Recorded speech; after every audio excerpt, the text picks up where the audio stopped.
Quadro Estilos nasceu com o propósito de informar e divulgar estilos de danças e profissionais renomados de cada estilo. Viajamos de São Paulo a Porto Alegre, chegamos a Salvador e de lá desembarcamos em Londres, sempre com Recife presente. De maracatu ao jazz, dança moderna, Isadora Duncan, Chantrain Dance e cá estamos. Fim da primeira temporada e só gratidão no coração. Bora rever os melhores momentos?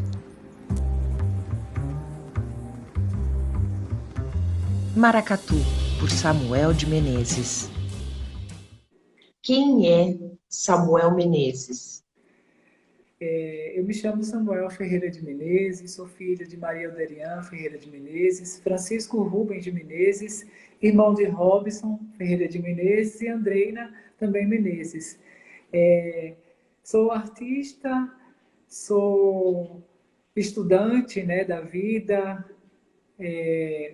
sou uma pessoa que estou a cada momento, né, buscando ressignificar, buscando ser melhor, para assim entregar o melhor dentro das minhas possibilidades. Então, hoje, acho que uma palavra que poderia me caracterizar melhor seria humanismo. Samuel, a gente queria saber um pouquinho sobre o maracatu, sobre figurino, sobre a história, música.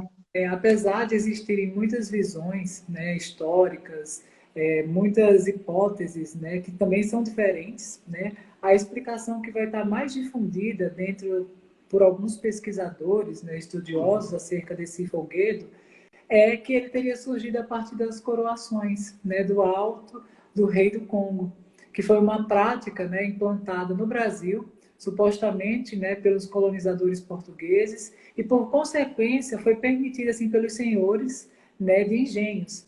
Então, na época colonial, havia um costume chamado de instituição do rei e da rainha do Congo, onde a escravaria, né, liberta ou não, eles reuniam-se para homenagear o rei dos negros.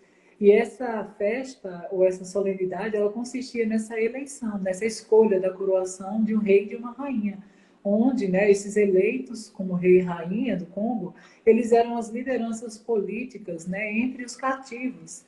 Então, eles estavam ali no intuito de ser intermediários, né, entre o poder do Estado colonial e as mulheres e os homens, né, de origem africana. Então, a partir também da escolha desses personagens, desses representantes, né, eles tinham sua corte particular, que era constituída, né, por altas patentes. Né? Então, algumas semelhanças se mantêm, por exemplo, da hierarquia militar. E aí, alguns estudiosos, né, eles vão especular que essa manifestação ela surge lá por volta de 1711, no Pernambuco, e nós temos aí um grupo, né, muito antigo, que é o Maracatu Elefante, que foi fundado lá no Recife, né, no ano de 1800. Então, com a decadência, no caso desses autos, a parte representativa ela acabou sendo excluída. E o que restou foi apenas a tradição do cortejo. Então, os seus cânticos, né, eles vão refletir um caráter misto, né, trazendo a questão da religiosidade, mas também trazendo elementos da profanidade por conta do processo de mistura, né? Então, o maracatu ele também está muito relacionado aos candomblés, aos xangôs, como é conhecido lá no Pernambuco. Por isso que a gente fala das características religiosas, né? E da característica profana, que é quando ele sai, né, pelo carnaval desfilando, porém antes estava relacionado lá à festa de reis, né? Então depois ele se desvencilha desse período e ele entra no ciclo carnavalesco, né? Se tornando essa manifestação. Então, nós temos aí dois tipos de maracatu. Né? Nós temos o maracatu chamado de baque solto, né? Que ele está mais associado ali ao maracatu rural, por acontecer nas zonas rurais. Ele vai ter início aí em meados do século XIX. A dança ela vai ser mais fluente no município de Nazaré da Mata, que vai estar situada ali na zona da mata do Pernambuco. Esse ritmo, né, ele foi desenvolvido por agricultores e atualmente ele vai homenagear então a luta dos trabalhadores rurais. O maracatu de baque virado, como também é designado na ação, ele já está associado a esse cortejo real, né, que reflete essas características das congadas.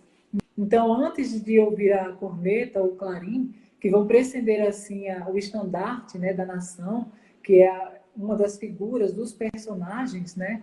Aí nós vamos ter os batuqueiros, né, que eles vão ser os responsáveis por dar ritmo ao desfile, que vai ser uma orquestra, né, que vai ser composta por instrumentos de percussão. E aí nós vamos ter dentro desses instrumentos, né, caixas, ganzás, gonguês, taróis, os tambores, né, as alfaias, alguns instrumentos de sopro, né, como trombone, cornetas.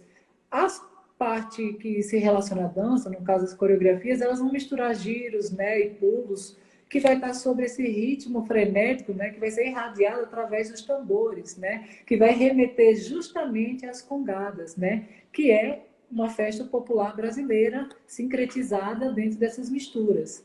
Então, o maracatu de baque virado, ele vai ter na figura maior o batuqueiro e as suas alfaias como personificação do seu ritmo, trazendo personagens, né, como o rei e a rainha, que são os personagens principais, né, dessa manifestação.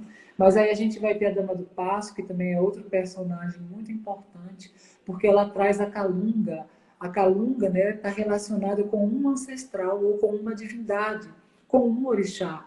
Então, está dentro né, das nações, né, a maioria tem essa ligação com a sua parte religiosa, apesar de não necessariamente no desfile acontecer aquilo que acontece, digamos assim, no terreiro, propriamente dito, né? Já no maracatu de baque solto, a gente vai ter na figura aí o caboclo de lança. Isso já vai mostrar, então, a influência ameríndia, né, dos indígenas. Então, ele vai trazer aí o seu chocalho, o churrão, e aí na parte de instrumento nós vamos ter a caixa de guerra, o bombinho, o ganzá também vai estar, né, presente, a porca e alguns instrumentos que vão ser semelhantes à cuíca, né, que vão dar a marcação assim frenética desse ritmo. E aí quando a gente olha para o maracatu, é muito nítido, né, na sua roupa, nos seus trajes, né, a influência europeia, né? Então você pode perceber que as roupas vão estar relacionadas, né, com esse aculturamento, né, que vem através dos colonizadores. Então as roupas de épocas, né, roupas com armação, roupas de sinhá, trazendo aí uma alusão à corte, no caso europeia. Jazz for Fun, por Caroline Dunstein. Quem é Caroline Dunstein? A gente é definido por muitas coisas, né? E por muitos eixos diferentes, né? Eu sou mãe, eu sou professora, eu sou dona de casa, eu sou esposa, eu sou cristã, eu tenho muitas qualidades, assim, e sou jazz, né? Assim, dentro do meu coração, a dança me arrebatou. E outra coisa, eu sou geóloga também, para quem não sabe, eu tenho formação em geologia. Exatamente, eu sempre falo isso para os professores, né? Que ser professor, ele vai além da sala de aula. A gente está formando pessoas, né? A gente trabalha com formação de caráter, com... bom, ainda mais com criança, né? Tu tá formando ali aquela pessoinha. Então, o que eu posso dar, além do conteúdo, além da disciplina que a dança oferece, essa formação mesmo de ter essa compaixão com o outro, de ouvir o outro, de saber se colocar a sua opinião, mas também respeitar a opinião do outro. Isso tudo a dança ensina, né? O trabalho em equipe, né? Ajudar muitos feedbacks positivos, né? De crianças que estão conseguindo realmente aprender, que gostam de estar lá na aula. O professor consegue estruturar uma aula dentro da modalidade do jazz, sem sair, né, da técnica do jazz, com diversão, trabalhando, né, todas as qualidades que a gente precisa trazer para a criança, da coordenação. Então, assim, esses dias até tive um feedback maravilhoso de uma professora da Bahia, a Eliana, lá de Ilhéus, que ela disse: Carol, sabe que eu peguei o Jazz for Fun e fui testar em algumas alunas minhas que tinham deficiência, né? Que era uma menina que tinha, acho que, epilepsia, alguma coisa assim. E ela disse que foi muito positivo, porque como é tão assim, organizado, ela conseguiu trabalhar pequenos pontos dentro daquela organização. E ela disse que foi assim demais, porque a criança conseguiu ter resposta e ao mesmo tempo ela fez com que ela não desistisse da dança, porque ela era apaixonada pela dança. Então, eu fiquei muito, muito tocada com esse depoimento, assim, da onde o Jazz for Fun chegou. E eu nunca tive essa pretensão. Eu acho que quando a gente não tem a pretensão de algo tão grandioso, ele acontece naturalmente, né? Ele vem. Assim. Ouvir esse caso que você traz emociona, porque o Jazz for Fun ele se torna mais inclusivo do que ele já é, né? Sim, Sensacional. mas ela falou que foi incrível, porque essa menina que tem esse problema, ela disse que o sonho dela é ser professora de dança, olha só. E aí a Eliana me disse que ela conseguiu atingir coisas assim inexplicáveis utilizando o Jazz for Fun, porque ela conseguiu fazer com que ela entendesse o movimento, né? Não simplesmente essa coreografia, né? Simplesmente coreografar algo.